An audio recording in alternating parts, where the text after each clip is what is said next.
दोस्तों पिछले कुछ एक वीडियो में हमने इलेक्ट्रिकल सर्किट के लिए cable size selection, cable layout और केबल टर्मिनेशन के लिए जो लग्स और कनेक्टर यूज करते हैं उनके बारे में सीखा है। जब हम केबल टर्मिनेशन कर लेते हैं तो अब हमारा काम होता है केबल की ड्रेसिंग करने का। केबल ड्रेसिंग करने के फायदे ये होते हैं कि एक तो हमारी जो केबल का पैनल होता है, जो हमारा पैनल होता है वो थोड़ा सा गुड लुकिंग हो जाता है, यानी उसके अंदर थोड़ी साफ सफाई आ जाती है। दूसरी चीज ये होती है कि हम जब केबल के अंदर कोई फॉल्ट आ जाता है तो उस समय हमको अगर हमने अच्छे से ड्रेसिंग किया है और उसके अंदर फेरुल्स लगा के हमने अच्छे से माउंटिंग किया है तो उस समय हमको क्या है, बहुत इजी से हम केबल को ट्रेस कर सकते हैं।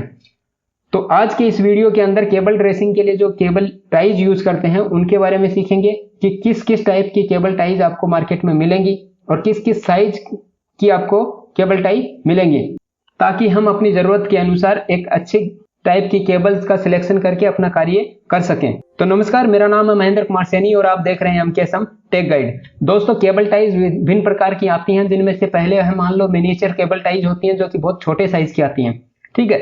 और ये सभी जो केबल टाइज होती है वो नायलॉन 66 की जो प्लास्टिक होती है उसके बने होते हैं। ये जो केबल टाइज होती हैं वो -35 डिग्री सेंटीग्रेड से लेकर 85 डिग्री सेंटीग्रेड के टेम्परेचर के एनवायरमेंट में अच्छे से कार्य कर सकती हैं। यानी कि ये इस एनवायरमेंट से बाहर, यानी ज्यादा टेम्परेचर होगा तो ये केबल टाइज नॉर्मली पिघल जाती हैं या फिर इनके लॉक्स लूज हो जाते हैं या फिर प्लास्टिक हार्डनेस आ जाता है, उसके बाद में थोड़े दिनों के बाद में ये केबल टाइज जो है टूटने लगती है।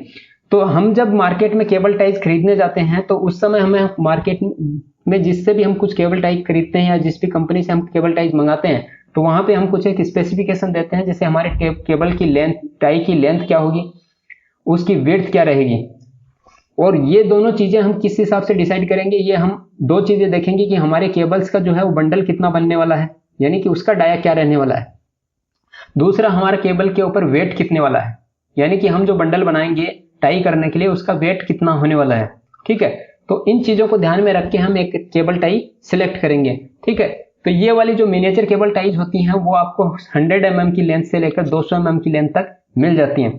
उसके बाद में देखिए कुछ इंटरमीडिएट केबल टाइज होती हैं और कुछ स्टैंडर्ड केबल टाइज होती हैं जो कि नॉर्मली सेम जो मिनिएचर केबल टाइज होती हैं उनके जैसी ही होती हैं, और ये भी नायलॉन 66 की बनी होती है और इनका भी टेम्परेचर जो रेंज है वो सेम होता है। बट इनकी क्या है, वाइड रेंज में आपको मार्केट में मिल जाएंगी 100 mm से 300 mm तक की।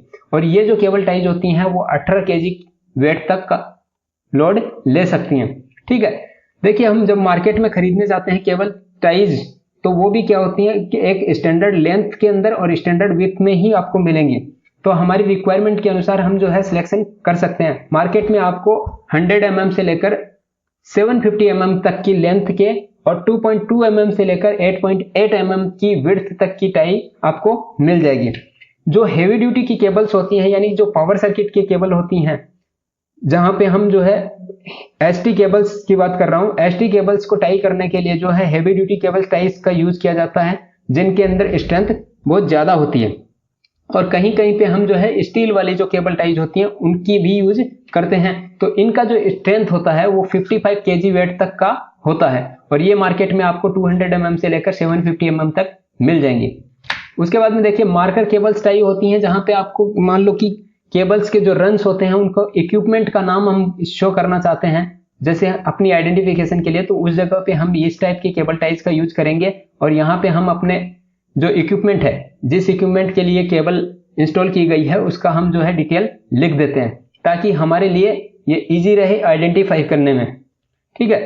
तो ये भी आपको 100 mm से 200 mm तक की मिल जाती हैं। और उसके बाद में देखिए जहां पे आपको मान लो कहीं स्टील्स के चद्दर्स पे या फिर रूम के अंदर जो ये पोर्टा केबल टाइप की जो रूम्स होते हैं वहां पे अगर आपको माउंटिंग करना है केबल्स का, तो वहां पे आप इस टाइप की जो पुश माउंट केबल टाइज होती है वो उनका यूज कर सकते हैं। इसके अंदर आप पहले होल किया जाता है और उसमें इसको फंसा के ये लॉकिंग हो जाता है और उसके बाद में नॉर्मल जो केबल टाई होती है सेम उसी की तरह बाहर आपको दिखेगी और उससे आप अपनी केबल को माउंटिंग कर सकते हैं। उसके बाद में इजी लॉक वाली केबल्स आती हैं, जिनको आप स्लाइड करके इजी से लॉक कर सकते हैं और स्लाइड करके वापस भी निकाल सकते हैं।